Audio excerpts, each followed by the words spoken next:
ஸ்ரீ அஸ்ட்ரவிசன் நேயர் அனைவருக்கும் வணக்கம்.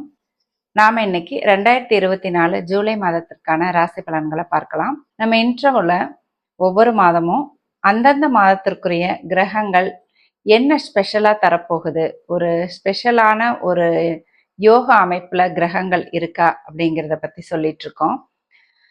இன்ட்ரோ ரொம்ப நீண்டுக்கிட்டே போனால் அதை ஸ்கிப் பண்ணிடுறீங்க. அதனால ஷார்ட் அண்ட் ஸ்வீட்டாக முடிச்சுக்கிறேன். ஒரே ஒரு பாயிண்ட் தான். இந்த மாதம் ஒரு சிறப்பான ஒரு அம்சம் என்னன்னா, செவ்வாய் குருவோட சேருது. செவ்வாய் கிரகம் குருவோட இணையும் போது அந்த யோகத்துக்கு பேரு குருமங்கள யோகம். அதாவது செவ்வாயால நமக்கு அபரிமிதமான நன்மைகள் கிடைக்கக்கூடிய ஒரு யோகம். இப்போ செவ்வாய் தசை நடக்கிறவங்களுக்கு இந்த தசை இந்த மாதம் ரொம்ப யோகத்தை கொடுக்கும். இந்த மாதம் ஒரு குழந்தை பிறக்கும் பொழுது, குருவும் செவ்வாயும் சேர்ந்து இருக்கும் பொழுது ஒரு குழந்தை பிறக்கும்போது அந்த குழந்தைக்கும் குருமங்கள யோகம் செயல்படும். அந்த குழந்தை எந்த நட்சத்திரம், என்ன ராசி, என்ன லக்னத்துல பிறந்தாலும் செவ்வாய் தசையோ குரு தசையோ நடக்கும் பொழுது செவ்வாயோட காரகத்துவமான ரியல் எஸ்டேட், மருத்துவம், விளையாட்டுத்துறை, அதிகாரம், இந்த அமைப்புல மிகப்பெரிய நன்மைகள் செவ்வாய் தசையிலையும் குரு தசையிலையும் அந்த குழந்தைக்கு நடக்கும். இப்போவும் செவ்வாயோட தொழில் பண்ணிட்டு இருக்கிறவங்களுக்கு அதிகபட்சமான நன்மைகள், தொழில் லாபம், தொழில் நல்லா நடக்கிறது, தொழில் விருத்தி, இது எல்லாமே நடக்கும். துலாம் ராசிக்கு இந்த மாதம் உங்களுக்கு பாக்கியத்தை கொடுக்கிற மாதமா ஆரம்பிக்குது. ஏன்னா போன மாசம் ஜூன் மாத ராசி பலன்லயே சொல்லியிருந்தேன், துலாம் ராசிக்கு ஜூன் 15க்கு மேல ஓரளவு நல்ல பலன்கள் நடக்கும். உங்களுடைய சுக்கிரன் உங்களுடைய ராசி அதிபதி சுக்கிரன் 9ஆம் இடத்துக்கு போறாருன்னு. அதே நிலைமை இப்பவும் கண்டினியூ ஆகுது. ஜூலை 7ஆம் தேதி வரைக்கும் உங்களுடைய ராசி அதிபதி சுக்கிரன் 9ஆம் இடத்துலயே இருந்து உங்களுக்கு நன்மைகளை நல்லபடியா கொடுத்துட்டு இருக்காரு. பாக்கி உங்களுக்கு 9ஆம் இடங்கிறது ஒரு நல்ல அமைப்பு. இருக்கிற இடத்துலயே 9ஆம் இடம் ஒரு அற்புதமான நன்மைகளை கொடுக்கக்கூடிய ஒரு நல்ல இடம். அந்த இடத்துல உங்களுடைய ராசி அதிபதி போய் அமர்றது அந்த பாக்கியங்களையோ நன்மைகளையோ நேரடியா உங்களுக்கு பெற்றுத்தர ஒரு அமைப்பு. அதன்படி உங்களுக்கு இப்ப நன்மைகள் தான் நடந்துட்டு இருக்கு. அதே நிலைமையோட அந்த நிலைமை தொடரும்படியா இந்த மாதம் ஆரம்பிக்குது. ஜூலை 7ஆம் தேதி உங்களுடைய ராசி அதிபதி 9ஆம் இடத்துல இருந்து 10ஆம் இடத்துக்கு வந்துருவார். அப்ப என்ன ஆகும், உங்களுக்கு தொழில் மூலம் நல்ல நன்மைகளை உங்களுக்கு உங்களுடைய ராசி அதிபதி பெற்று தருவார். தொழில் அமைப்புகள்ல நீங்களே ஒரு தொழில் ஆரம்பிக்கலாம், அல்லது நீங்க நடத்துற தொழில இருந்து நல்ல லாபம் வரலாம், தொழில் வளர்ச்சி அடையலாம், தொழில் விருத்தி செய்யலாம். இந்த மாதிரி தொழில் சம்பந்தப்பட்ட அனைத்துலயும் நன்மைகளை பெற்று தருவார் உங்களுக்கு உங்களுடைய ராசி அதிபதி. இப்போ இந்த மாசம் உங்களுக்கு 2-3 யோகங்கள் இருக்கு. என்னன்னா, குருமங்கள யோகம் உங்களுடைய 8ஆம் இடத்துல இருக்கு. அடுத்ததா தர்ம கர்மாதிபதி யோகமும் ஏற்பட்டிருக்கு. உங்களுக்கு 9ஆம் அதிபதி 10ஆம் இடத்துல இருக்கிறதுனால ஏற்பட்டிருக்கு. 9ஆம் அதிபதி புதன் 10ஆம் இடத்துல அமர்ந்திருக்கிறார் தொழில் ஸ்தானத்துல. இது தொழிலுக்கு ஒரு நல்ல அமைப்பு, தொழில் வளர்ச்சி அடைகிற அமைப்பு, தொழில்ல லாபம் கிடைக்கிற ஒரு அமைப்பு. அடுத்ததா மகாதன யோகமும் இந்த மாதம் உங்களுக்கு ஏற்பட்டிருக்கு. 2, 9, 10, 11 இந்த அதிபதிகள்லாம் கனெக்ஷன்ல இருந்து இந்த அதிபதிகள்லாம் வலுவா இருக்கிறப்ப உங்களுக்கு மகாதன யோகமும் ஏற்பட்டிருக்கு. அதனால உங்களுக்கு இந்த மாதம் தொழில் நல்ல வளர்ச்சி அடையும். அதன் மூலம் நல்ல பணவரவு உங்களுக்கு இருக்கும். உங்களுக்கு நல்ல பணவரவு போன மாதம் எல்லாம் கொஞ்சம் குறைவா தான் இருந்தது. ஏன்னா உங்களுடைய தனாதிபதி செவ்வாய் தனஸ்தானத்துக்கு 6ல மறைஞ்சிருந்தார். ஆனா இந்த மாசம் ஜூலை 12க்கு மேல செவ்வாய் 8ஆம் வீட்டுல அமர போறார். 8ஆம் வீட்டுல குருவோட சேர்ந்து சுபத்துவமா குருமங்கள யோகத்துல இருக்க போறார். அப்படி இருக்கிற செவ்வாய் தனஸ்தானத்தையே பாக்குறார். தன்னுடைய வீட்டை தானே பாக்குற கிரகம் அதற்கு நல்லதுதான் செய்யும். நாம் அந்த வீட்டோட ஆதிபத்தியத்தை அதிகமா வலுத்து செய்யும். அப்படிங்கிற அமைப்புல செவ்வாய் உங்களுடைய பொருளாதாரத்துக்குரிய கிரகம், உங்களுக்கு தனத்தை கொடுக்கக்கூடிய ஒரு கிரகம். அந்த கிரகம் குருவோட சேர்ந்து சுபத்துவமா தனஸ்தானத்தை பாக்குறதுனால உங்களுக்கு நல்ல தனவரவு இந்த மாதம் ஜூலை 12ஆம் தேதிக்கு மேல ஏற்படும்.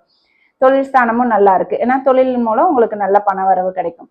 குடும்பஸ்தானமும் இந்த மாதம் குடும்பத்துல ஏற்கனவே இருந்துட்டு வந்திருந்த கடந்த மாதம் எல்லாம் சில பிரச்சனைகள் ஏற்பட்டிருக்கும் குடும்பத்துல. ஏன்னா உங்க குடும்பஸ்தானாதிபதி அதுக்கு 6ல மறைஞ்சதுனால குடும்பத்துக்கு ஒரு நல்ல அமைப்பை செவ்வாயால கொடுக்க முடியல. இந்த மாதம் செவ்வாய் நேரடியா குடும்பஸ்தானத்தை சுபத்துவமா பாக்குறதுனால குடும்பத்துல இருந்த பிரச்சனைகள் எல்லாமே ஓய்ந்து இந்த மாதம் குடும்பத்துல ஒற்றுமை, குடும்ப நபர்களோட நல்ல ஒரு அனுசரணையான போக்கெல்லாமே இருக்கும். உங்களுடைய 11ஆம் அதிபதி உங்களுடைய லாபாதிபதி போய் 9ஆம் இடத்துல அமர்ந்திருக்கார். அவர் 10ஆம் இடத்துக்கும் வரப்போறார் ஜூலை 15க்கு மேல.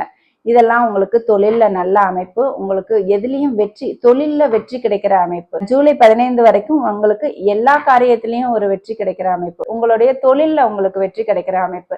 ஏன்னா வெற்றி ஸ்தானாதிபதி போய் 10ஆம் இடத்துல அமர்றப்ப உங்களுக்கு தொழில்ல உங்களுக்கு நல்ல லாபமும் வெற்றியும் கிடைக்கும். துலாம் ராசிக்கு இந்த மாதம் கெடுதலான பலன்கள்னு சொன்னா எதுவும் இல்லை. சனி 5ஆம் இடத்துல இருக்கிறதுனால குழந்தைகள் சம்பந்தப்பட்டு அதிர்ஷ்டம் சம்பந்தப்பட்டு உங்களுக்கு நல்ல விஷயங்கள் இல்லாம இருந்தது. இந்த மாதம் சனியும் உங்களுக்கு வக்ரம் அடைகிறதுனால குழந்தைகள் சம்பந்தப்பட்ட விஷயத்துல சில முன்னேற்றங்கள் இருக்கும். அதிர்ஷ்டமும் உங்களுக்கு ஓரளவுக்கு செயல்பட துவங்கும். சனி வக்ர பயிற்சியை பத்தி ஒரு விரிவான வீடியோ போட்டிருக்கு துலாம் ராசிக்கு, அதை நீங்க போய் பாருங்க. சனி வக்ரம் அடைஞ்சா துலாம் ராசிக்கு எந்த மாதிரி பலன்களை கொடுப்பாருன்னு அதுல தெரிஞ்சுக்கலாம். அடுத்ததா ராகு. ராகு 6ஆம் இடத்துல இருக்கிறது ஒரு நல்ல விஷயம்தான். ஆனா ராகு ஒரு சுபரோட வீட்டுல இருக்கிறதுனால அந்த 6ஆம் இடத்தோட பலன்களை முழுவதுமா கட்டுப்படுத்தாம சுபரை போலவே செயல்பட்டு சில கடன், நோய், எதிர்ப்பு இதையெல்லாம் உங்களுக்கு ராகு கொடுத்துட்டு தான் இருக்காரு.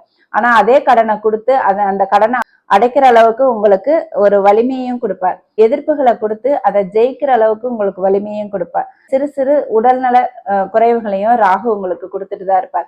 அதுவும் பெரிய அளவுல போகாம அதை கட்டுப்படுத்தவும் செய்வார் ராகு. இதுதான் 6ஆம் இடத்துல ராகு இருக்கிறதுக்கான ஒரு பலன்.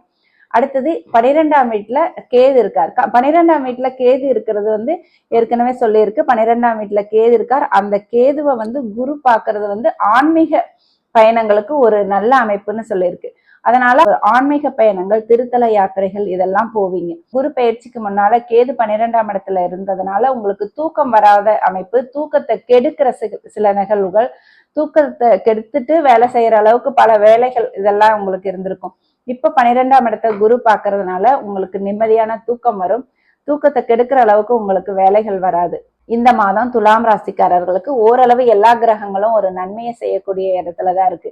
8ஆம் இடத்துல இருக்கிற குரு பணவரவை உங்களுக்கு கொஞ்சம் தடுத்தாலும் மற்ற கிரகங்களோட உங்களுடைய தனாதிபதி போய் நேரா 8ஆம் இடத்துல இருந்து 2ஆம் இடத்தையே பாக்குறதுனால உங்களுக்கு பணவரவுக்கு இந்த மாதம் ஒரு நல்ல மாதமா தான் இருக்கு.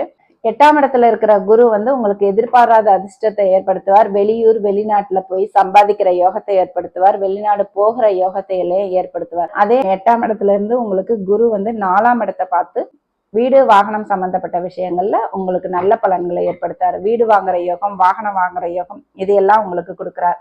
அதனால எப்படி பார்த்தாலும் இந்த மாதம் துலாம் ராசிக்காரர்களுக்கு ஒரு நல்ல மாதம் தான். எல்லா கிரகங்களும் உங்களுக்கு நன்மையை செய்யவே காத்துட்டு இருக்கு துலாம் ராசிக்கு.